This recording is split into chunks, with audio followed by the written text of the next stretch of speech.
변압기도 극성이라고 표현하는 게 있는데요. 그게 뭔지 볼게요. 지금 여기가 1차 측, 2차 측이라고 했을 때 1차 측에 들어가는 전압의 파형이요. 요런 파형이 들어간대요. 이렇게. 그러면 지금 여기 2차 측의 결선을 요 철심 위로 감았어요. 그죠? 그렇게 했을 때 지금 전류가 플러스 마이너스로 나오죠. 여기서는 요런 애가 나오는 거죠. 서로 지금 전압의 파형이 일치해요. 그러니까 파형이 일치한다는 건 나오는 전류의 방향이 일치한다는 뜻이고, 자, 만약에 제가 1차 측에 걸어준 전압이 100V고요. 2차 측에서 나오는 전압이 50V라고 했을 때 요 둘의 전압의 차이를 전압계로 측정을 한 거예요. 그래서 전압계를 요 1차 측하고 2차 측에 요렇게 연결해가지고 이 전압계로 전압을 측정해 보니, 자, 전압의 차를 측정하는 거죠? 몇 볼트가 측정돼서 나와요? 50V가 측정돼서 나와. 그래서 이런 변압기를 감이요, 감. 뺄 감자야. 감극성이다, 이렇게 표현을 해요.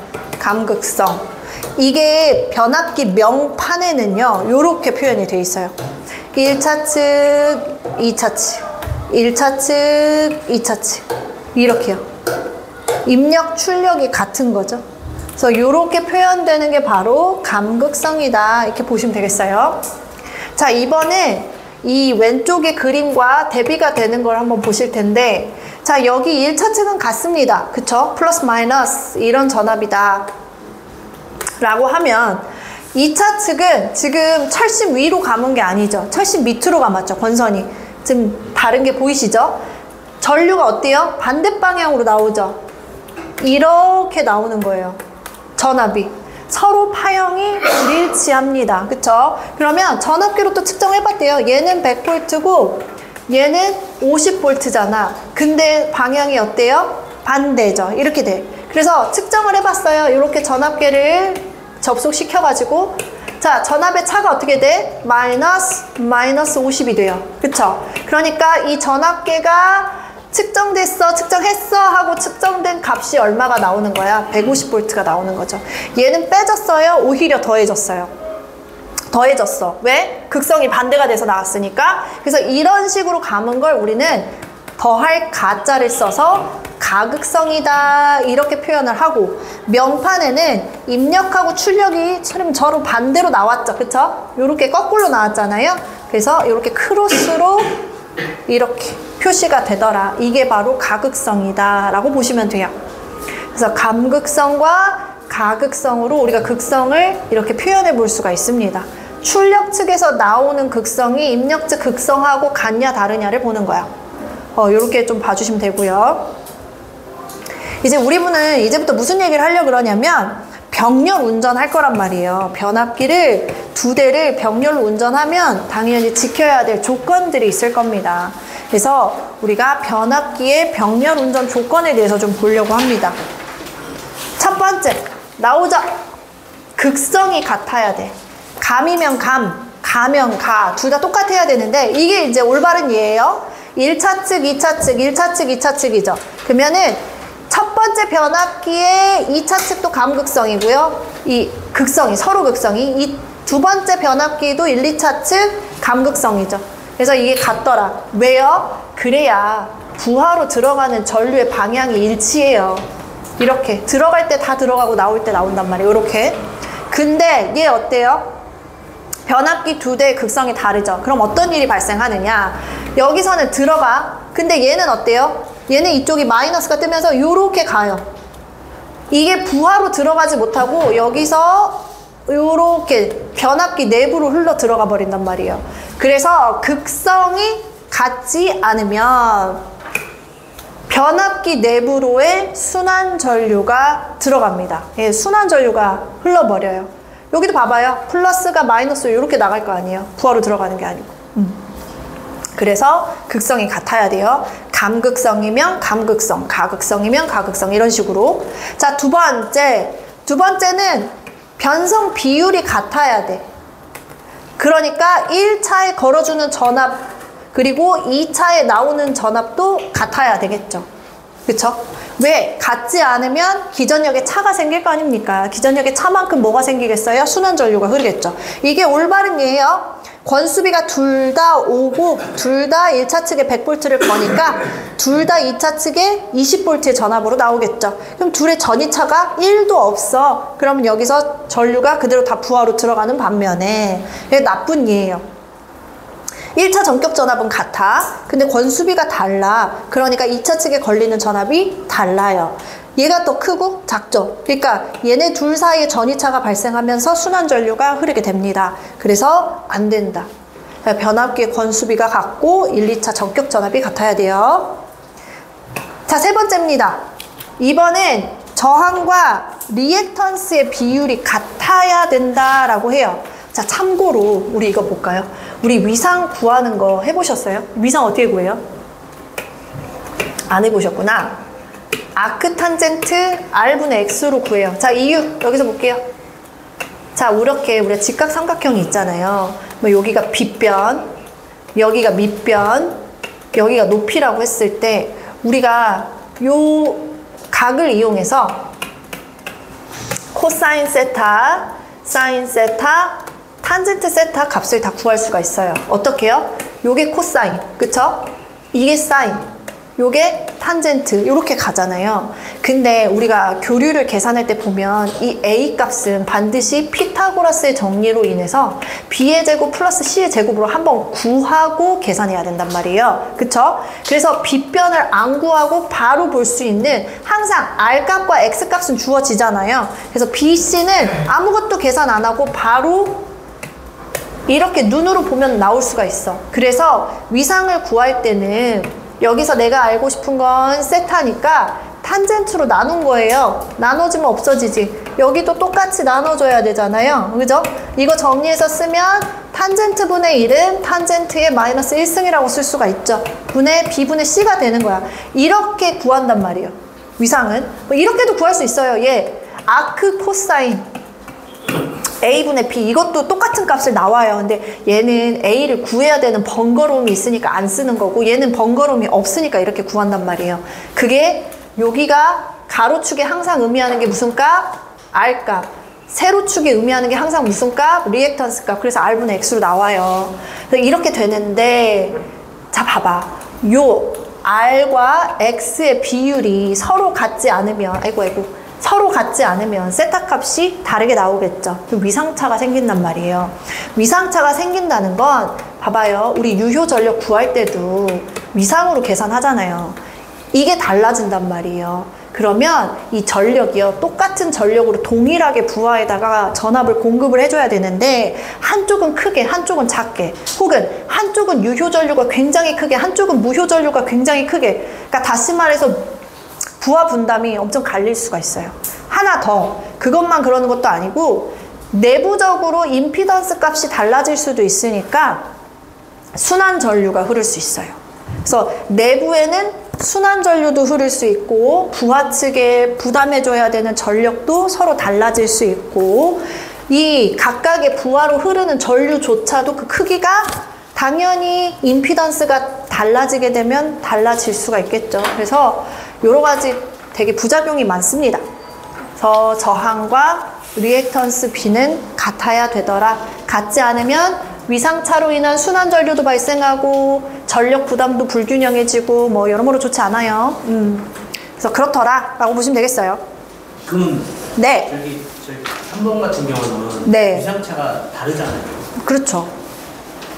그러니까 위에 거하고 밑에 거하고 다르잖아요. 맞죠. 그러면 저기 잘못됐다는 거예요. 그렇죠. 이거 잘못된 예예요. 네, 이거는 뭐 올바른 예를 넣지는 않고 잘못된 예만 넣었어요. 네, 잘못된 거죠. 저게 바뀌어야 된다는 거예요. 그쵸. 바뀌어야 돼요. 자, 4번도 잘못된 예예요. 이거 그림은.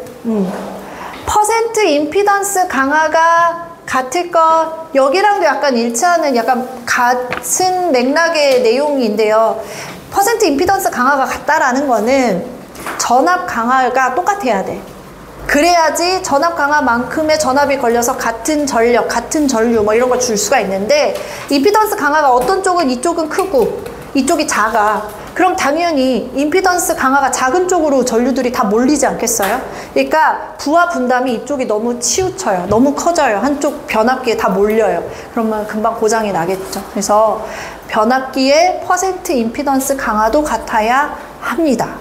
근데 우리가 가장 병렬 운전했을 때 조건이요. 동기 발전기가 제일 많이 나와요. 그리고 나서는 다 잘 안 나와요. 근데 제가 최근 기출문제 보니까 이게 한 문제 나왔더라고요. 그래서 이런 게 있다라고 이해만 하시고 넘어가시고 문제는 그렇게 막 잘 나오는 편은 아니에요. 문제 누가 잘 나온다고요? 동기 발전기요. 그래서 우리가 효율성 있게 공부하시려면 이거 버리고 동기 발전기를 외우셔야 돼요. 그게 훨씬 많이 나오니까. 이거 무조건 그거 100% 나오니까. 이건 나올 수도 있고 안 나올 수도 있으니까.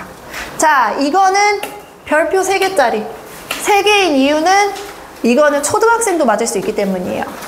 무조건 맞춰야 돼요. 나오면 땡큐 하고 무조건 먹어야 돼. 자, 그러면 우리가 3상 변압기를 병렬 운전시킬 건데 병렬 운전이 가능한 결선의 조합이 뭐냐? 결론은 짝수는 가능합니다. 하지만 홀수는 안 돼요. 이게 무슨 말인지 볼게요. 자, 이게 델타 결선 몇 개예요? 4개. 얘는 2개, 2개. 얘 4개, 2개, 2개. 다 짝수죠. 안 되는 애들 봐봐요. 델타, 델타, 델타 Y. 3개, 하나. 얘는 3개, 하나. 이거예요. 그래서 홀수 조합이면 안 돼. 짝수 조합만 되는 거예요. 이거는 바로 개수 세가지고 짝수는 되고 홀수는 안 된단 말 외우시면 되겠죠. 이렇게 되더라. 저거 무조건 외우세요. 무조건 100% 맞춰야 돼. 자, 단권 변압기. 이건 중간 정도로 나오는 편이에요. 잘 나오지 않는 아이는 아니에요. 나와요. 나오는데 이제 단권 변압기 하면 그 특징을 좀 보시면 되고 계산 문제로도 나오는 그런 문제가 있어요. 2개 다 한번 봐볼게요. 자, 일단 단권이야. 이 권수 할 때 권이고요. 싱글이란 뜻이에요. 그러니까 얘는 1, 2차를 우리가 그동안 이런 식으로 따로따로 감았잖아요. 이렇게. 그러니까 권선 세트라고 표현하면 권선 2개가 한 세트인 거잖아요. 얘는 이렇게 감아버렸어요. 그러니까 얘는 1, 2차가 같은 권선에서 이루어진다고 보시면 돼요. 다른 권선이 아니고. 이게 단권 변압기의 가장 큰 특징이고요. 일반적으로 이렇게 씁니다. 내가 넣어주는 1차측 전압보다는 부하측에 걸리는 전압이 좀 더 크게 나와요. 그래서 승합기로 많이 써요. 강압기로도 쓸 수는 있는데 보통 승합기로 쓴대요. 옛날에 이제 110V에서 우리나라가 220V로 넘어갔을 때 집에서 많이 쓰던 변압기가 바로 이 변압기라고 보시면 돼요. 그래서 이렇게 되더라. 그러면 얘 한번 볼게요. 제가 1차 측에 전압을 걸어요. 그러면 전류가 흘러 들어갑니다. 자, 이 지점에서 하나는 위로, 하나는 아래로 가죠. 근데 부하로 가는 전류는 무슨 전류예요? 요 위로 가는 전류가 다 부하로 들어가죠. 그러니까 전류량으로만 따지면 위로 들어가는 전류가 훨씬 큽니다. 그렇잖아요. 부하로 전류 보내줘야 되니까. 여기 이 밑으로 내려가는 전류는 굉장히 작아요. 이 전류가 하는 역할이 바로 자속 발생을 해줍니다. 그러니까 이 밑으로 들어가는 전류가 여자 전류라고 보시면 돼요. 위로 들어가는 전류가 여기서 기전력이 발생해요. 그래서 부하측으로 전류를 보내주는 겁니다. 여기 보시면 돼요. 그러면 우리가 여기서 용량을 한번 비교를 해볼게요. 용량, 피상전력으로 비교를 해볼게요. 이 부하측 용량이 있을 거예요. 우리가 이걸 부하 용량이라고 할 거고, 자, 피상전력은 어떻게 구해요? 전압 곱하기 전류로 구해요. 그쵸? 그러면 부하측에 걸리는 전압을 우리가 2차 측 걸리는 전압 V2라고 하죠. V2 곱하기 이 전류는 지금 봐, 위로 올라가는 전류죠. 2차 측 부하로 들어가는 전류에서 I2 이렇게 써요. 이게 뭐다? 이게 바로 부하의 용량이다. 부하 용량 이렇게 표현을 한단 말이에요. 자, 이번에는 여기요. 기전력이 발생해서 부하로 이렇게 보내주게 되는 요 기전력이 발생하는 부분의 용량, 이걸 우리는 자기 용량이라고 표현을 할 거야. 자기 용량은 어떻게 가요? 전압 곱하기 전류 똑같이 가는데 여기서 나오는 전압은 무슨 전압? 기전력. 여기서 유도 기전력이 생긴다 그랬잖아요. 그쵸? 그래서 기전력 곱하기 저기서 나가는 전류 이렇게 되는 거죠. 그래서 이게 바로 자기 용량이다 이렇게 표현을 하죠. 그래서 우리가 부하 용량과 자기 용량이 있는데 부하 용량이 더 커요. 그래서 적은 양으로 더 큰 부하 용량을 만들 수가 있으니까 이게 장점입니다. 그러려고 쓰는 거고요. 그리고 또 추가적으로 보시면 적은 양의 여자 전류만 이쪽으로 흘러. 얘가 하는 일이라고는 자속을 발생시키는 것밖에 없어. 그러므로 이 밑으로 내려가는 이 권선에는 두꺼운 그 권선을 쓸 필요가 없어. 그냥 동량이 감소할 수 있고 1차, 2차 같은 전선을 쓰기 때문에 누설량이 좀 적어요. 그래서 전압 변동률, 손실이 좀 적다 이런 장점도 있습니다. 이런 특징을 가지고 있다. 그러면 계산 문제로는 뭘 내냐? 자기 용량을 계산하세요 라는 문제를 내요. 자, 그럼 한번 계산해 볼까요? 내가 1차에 3000V를 넣어줄 거야. 그랬더니 2차 측에 3300V가 걸리는 이 당권 변압기래요. 이렇게요. 그러면 그때 자, 이때 자기 용량. 자기 용량을 계산하세요. 이런 문제거든요. 단, 뭘 줬냐? 단, 부하 용량이 1000kV 짜리래요. 자, 계산 한번 해볼까요?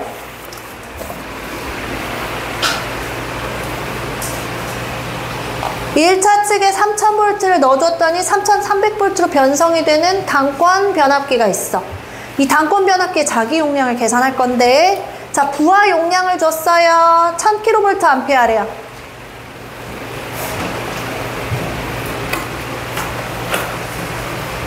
자, 정리를 좀 해볼까요? 여기에 3000을 주면 여기에 3300V가 걸리네요. 여기에 요렇게.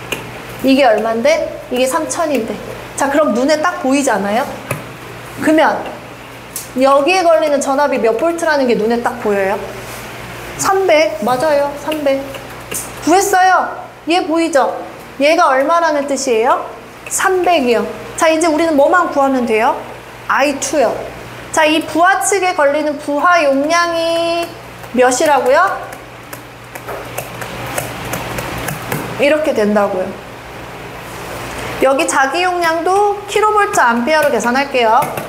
그렇다 치면, 자, 얘는 어떻게 계산한 건데요? 2차 측에 걸리는 전압과 지한테 흘러들어온 전류의 곱이었죠. 이게 얼만데요? 3300이요. 그럼 I2 바로 구해지죠. I2 어떻게 해요? 1000kg는 3300 곱하기 I2니까 I2는 얼마라는 결론이 나와요? 3300분의 1000kVA 이렇게 나오겠잖아요. 이거를 이제 어디다가 계산 넣으면 돼요? 여기다 그대로 넣으면 돼요. 3300분의 1000 이거 넣으면 되잖아요. 그쵸? 그러면 약분 11 제약 10이라고 하면은 100보다 적게 나오겠네요. 그쵸? 90 얼마 킬로볼트 암페어 이게 나오겠네요. 저 계산하면은 90이 나온대요. 그래서 이런 식의 문제가 나올 수 있어요. 그래서 전체의 흐름을 알아야 되죠. 여기서 기전력이 생겨서 전류가 이렇게 들어가는 거잖아요. 그쵸? 그래서 이게 바로 당권 변압기다 라고 보시면 되겠어요. 자, 두 번째 3권선 변압기는 써있어요. 우리 용도만 알면 돼요. 3권선은 아까 단권 변압기였죠. 얘는 3권선이니까 세 파트가 되는 거야. 권선 측이. 그래서 세 개인데 얘는 Y 델타 결선해요. 우리 송배전 선로에서 YY 결선 한다고 했어요? 안 한다 그랬어요? 절대 안 한다 그랬죠. 델타 결선을 하나 더 붙임으로써 3고조파를 묶어둘 수가 있어. 어디에? 요 철심에다가. 그러니까는 통신장애는 걱정 안 해도 되고, 이걸 쓰는 용도는 동기조상기요. 동기조상기를 여기에 접속을 시켜가지고 역률 조정해줍니다. 기억나세요? 우리 동기, 전동기 쓸 때 변압기 이렇게 걸려서 여기에서 들어오고 우리 집으로 이렇게 나가는데 여기에다 뭘 연결해 놨어요? 동기 조상기 연결해 놨잖아요. 동기 조상기 델타 결선에서 이렇게 놔뒀다고. 그래가지고 여기 발전소 쪽, 여기 우리 집 쪽 서로 역류를 여기서 과여자 시키거나 부족여자 시켜서 역류를 1로 맞춰주는 역할을 하는 게 바로 얘예요. 3번선 변압기. 그래서 Y, Y, 델타. 이렇게 보시면 돼요. 이건 나와요. 조상기 접속하려고 쓰는 거고. 자, 3번. 누설 변압기입니다. 철심이 좀 이상하게 생겼죠? 여기 봐봐요. 빵꾸가 이만큼 크게 생겼단 말이에요. 그럼 보세요. 전압을 걸어. 전류가 흘러. 자속이 생겨. 자속이 1로 100% 넘어가지 못하고 1로 누설이 되겠죠. 그쵸? 누설되는 자속량이 어마무시해요. 그럼 어떻게 돼요? 전압이 계속 떨어질 거잖아요. 그쵸? 왜? 자속이 계속 누설이 되니까. 그래서 인위적으로 누설되는 자속량을 만들어서 전압을 꾹 하고 떨어뜨려요. 왜요? 전압이 떨어지다 어떤 임계값을 넘게 되면 어떤 식의 전압이 생긴다고? 요런 전압이 생기니까. 이거 무슨 특성? 물이 떨어지죠. 그렇죠. 수화 특성은 무슨 특성이에요? 전류는 일정한데 전압이 꾹 떨어지는 현상이죠. 그렇죠? 이거 하면은 용도가 딱 생각나야죠. 무슨 용도로 씁니까? 그렇죠. 용접용 변압기예요. 용접용으로 씁니다. 이거예요. 누설 변압기. 누설 변압기는 적어 나와요. 용도. 왜? 수화 특성. 그래서 일부러 누설값을 만들어서 전압을 떨어뜨리는 거예요. 다이나믹하게 훅 떨어뜨려. 왜? 얘 만들려고. 그러면 용접용을 쓸 수가 있어요. 자, 또 넘어갑니다. 자, 계기용 변성기야. 계기용 변성기는 계기용 변압기랑요, 계기용 별류기를 합쳐서 계기용 변성기라고 합니다. 이거를 기호로 MOF라고 해요. 네, 이거는 뭐 변압기와 별류기를 합쳐놓은 거다. 자, 우리 시험 문제, 기능사에서는 어떤 시험 문제가 나오냐면 목적을 물어봐요. 그러니까 이게 변압기가 뭐 하는 애야? 계기용 변압기가 뭐 하는 애야? 용도라고 말해야겠네요. 얘 뭐 하는 애냐? 그러면 측정하려고 계기를 위해서 변성을 시켜요. 그래서 측정을 위해서, 자, 높은 전압을 고전압이라고 하죠. 고전압을 낮은 전압, 저전압, 저압이라고 표현하겠죠. 그래서 저압으로 변성시켜주는 기기입니다. 참고적으로 말하면요, 우리 계기용 변압기를 PT라고도 하지만 VT라고도 해요. VT. 자, 보세요. 여기가 1차 측에 6600V가 걸렸어. 부하측으로 이렇게 변성된대요. 자, 이 심볼이 바로 변압기 심볼이라고 보시면 돼요. 이렇게요. 변압을 해줘요. 근데 봐봐. 자, 이거는 직렬이계예요, 병렬이계예요? 그렇지. 왜? 전류 분배되잖아요. 병렬이죠? 자, 이것도 시험에 나옵니다. 자, PT는, VT는 무슨 연결한다? 병렬 접속시켜요. 자, 병렬 접속시켜가지고, 자, 2차 측에다가 전압계를 이렇게 달아요. 혹은 과전압 계전기나 부족전압 계전기를 달아.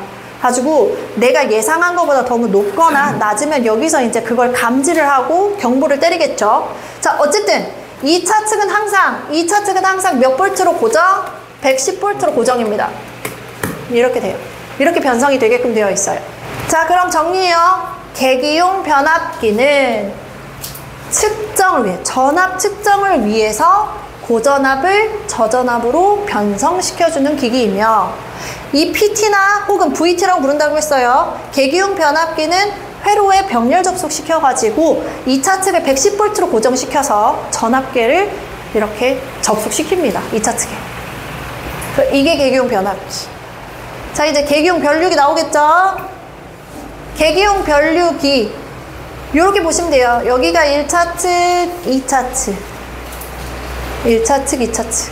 그럼 얘도 시험 문제 뭘 물어보냐면 얘는 뭐 하는 녀석이야? 라고 물어보면 자, 뭘 위해서? 측정을 하기 위해서 큰 전류를 작은 전류로 변성시켜주는 기기입니다. 대전류를 소전류로 변성시켜줘요. 자, 여기서 시험 문제 나오는 건 일단 얘도 아까 그 계기용 변압기의 2차 측은 몇 볼트로 고정이에요? 110. 변류기는 2차 측은, 그러니까 2차 측에 변성되는 전류는 5A로 고정이에요. 이렇게요. 근데 이건 잘 안 나오는 거고 얘가 중요해요. CT 점검 시 유의사항. 보여요. 반드시 2차 측을 단락시킨다. 단락을 시켜놓고 점검을 하든지 보수를 하든지 고치든지 뭐 이런 거 해야 돼요. 개방시키면 절대 안 돼요. 엄청 위험해요. 우리 그 전에 제동권선 기억나세요? 제동권선은 계좌 자극면에 감았어. 감고 나서 우리 반드시 뭐 시키라 그랬어요? 계좌 권선을 단락시켜라 했어. 이유가 뭐였어요? 개방시키면 안 되는 이유. 왜 단락을 시켜야 된다 그랬어요? 복습 안 하셨네요. 자, 이유는 딱 하나. 고전압. 고전압이 걸리면 절연 파괴되니까 위험해. 그래서 단락시키는 거예요. 똑같은 이유예요. 왠지 볼게요. 우리가 권수비에서 전류비는 2차 측분의 1차 측이었어요? 1차 측분의 2차 측이었어요? 네. 그게 무슨 뜻이냐면요. 1차 측이 조금 적게 감기고 2차 측이 엄청 많이 감긴다는 거예요. 왜? 2차 측을 소전류로 만들기 위함이니까. 이해되세요? 반대잖아. 전압이랑 반대야. 그래서 2차 측이 우리가 CT를 달려고 엄청 많이 감아놨을 거야. 전류를 감소시키려고. 근데 얘를 개방을 딱 때려요. 그러면 자, 봐봐요. 이 부하측으로 들어가는 전류가 죄다 여기 쇄교해. 그쵸? 쇄교하면 여기 자속이 만들어져. 이 자속이 그대로 이 수없이 많이 감긴 2차 측 권선을 쇄교하는 순간 기전력 어떤 기전력? 엄청 큰 기전력이 여기 유기가 된단 말이에요. 그러면 어떻게 되겠어요? 되게 위험하잖아요. 그래서 반드시 단락을 시켜야 돼요. 개방하면 안 돼요. 그래서 단락시켜야 된다, 개방하면 안 되는 이유에 대해서 무조건 이거는 문제로 나옵니다. 두 가지 형태예요. 어떤 기기냐, 뭐 시키냐, 왜 시키냐, 이런 거. 그래서 요 두 개만 시험에 나옵니다. 요것만 좀 체크해 주시면 돼요. 자, 저 넘어갑니다. 자, 이제부터 편하게 들으세요. 이제는 막 뭐 어려울 게 없어요. 다 암기야.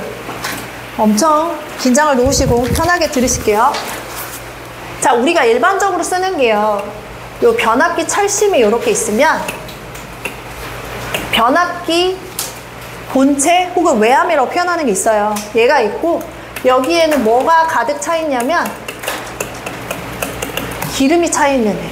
이런 애들을 유입, 기름이 들어가 있는 변압기 이렇게 표현을 하고 우린 일반적으로 유입 변압기를 씁니다. 그래서 물어봐요. 야, 변압기 기름이 하는 일이 뭔데? 뭐냐면 냉각 효과도 있고요. 절연의 목적도 있어요. 그래서 이 두 가지의 목적을 가지고 기름을 사용합니다.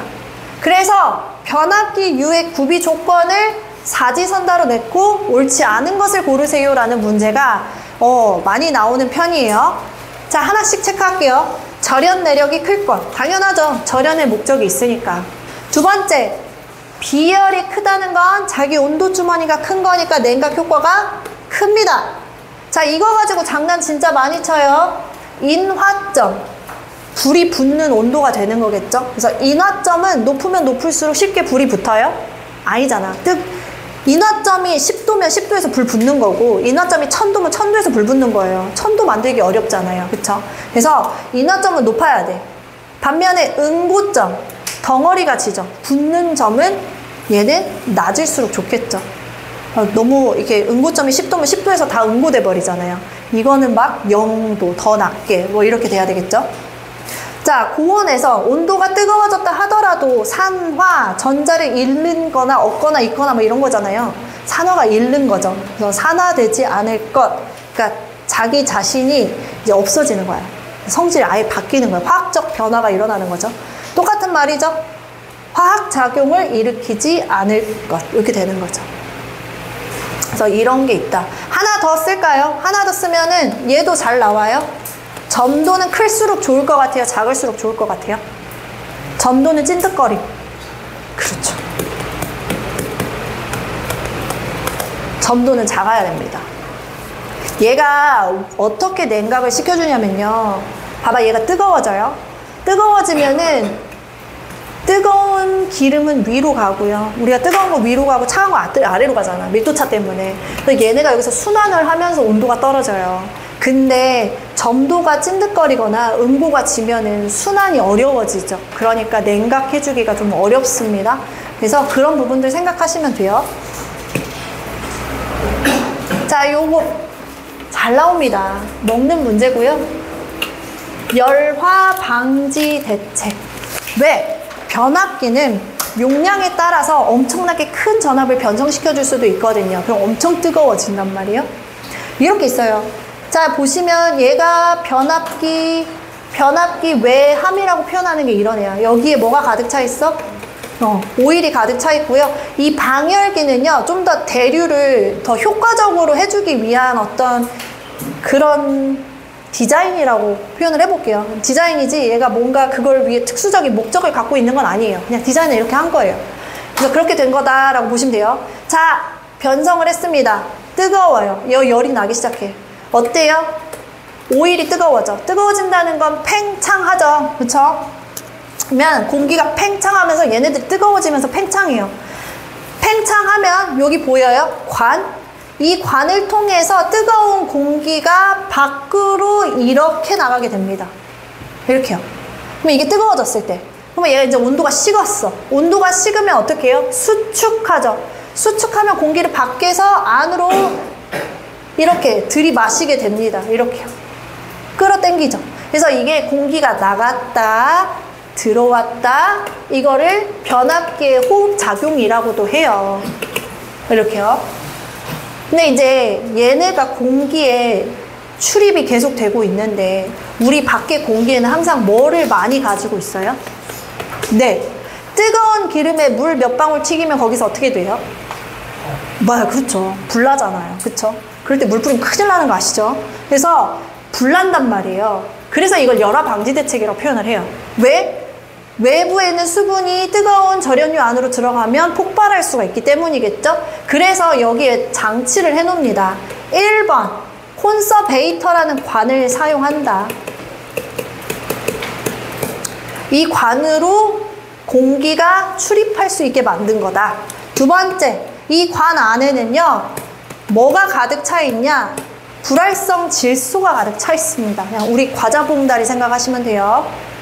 과자가 바삭하죠. 질소가 하는 역할 중에 하나, 수분 흡수합니다. 세 번째, 요 보여요? 요거. 여기 안에 뭐가 있냐면요. 우리 김봉다리 뜯으면 먹지 마세요 하고 거기에 실리카겔 엄청 들어있죠. 여기 실리카겔이 가득 차 있어요.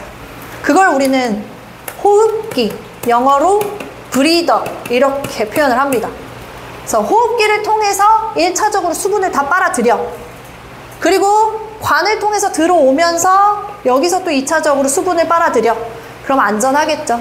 그래서 열화 방지 대책은 요 세 가지입니다. 콘서베이터, 질소, 그리고 호흡기. 이거요. 오답으로 나오는 게 얘가 한 번씩 나와요. 방열기. 방열기는 뭔가 목적성을 가지고 얘를 사용하는 건 아니라고요. 어떤 건 아니에요. 그냥 디자인을 저렇게 했어요. 그래서 대류 현상을 좀 효과적으로 만들어준다 정도로만 알고 계시면 됩니다. 그래서 열화 방지 대책. 자, 그러면 또 하나 안전에 관련된 문제예요. 변압기 내부 고장 보호를 위해서 무엇을 쓰는가? 1번 부호홀즈 개정기요. 부호홀즈 개정기는요, 위치가 굉장히 중요해요. 자, 이게 뭐라고 했어요? 변압기 외함, 변압기 본체라는 표현도 쓰고요. 얘 이름이 뭐예요? 관이? 콘서베이터요. 콘서베이터와 변압기 외함, 변압기 탱크, 변압기 함, 뭐 이런 표현 쓰겠죠. 요 사이에다가 넣어요. 그래서 여기서 뜨거운 유증기가 나가면 얘가 그걸 감지해요. 그래서 유증기를 검출하는 역할을 한다. 이게 부호울질 계정기. 딱 한 문제 나와요. 위치. 어디에 위치해야 되는가. 자, 두 번째, 세 번째는 전기적인 거라 보시면 돼요. 아까 CT 2차측 전류가 나왔죠. 몇 암페어? 5암페어. 그래서 만약에 내부 고장이 되면 CT의 2차측 전류에 차이가 생기고 그 차에 의해서 동작을 하게 된다. 5A가 다 안 나올 수도 있고 더 나올 수도 있고 뭐 이런 거겠잖아요. 그래서 그렇게 그 차로 얘가 알게 되는 거고, 근데 얘는 그 오차 범위가 너무 작아서 조금만 달라져도 바로 얘가 동작을 해요. 너무 예민하죠. 그래서 그 다음 방안으로 나온 게 이제 비율이에요. 얼만큼의 비율까지는 괜찮아. 차이가 나도 그 범위를 넘어가면 이제 얘가 작동을 하는 겁니다. 그게 바로 비율 차동 계전기. 자, 이 두 개는 제가 뭐 할 때 쓰는 거라 그랬어요? 변압기 내부 고장 보호할 때 쓰는 거다.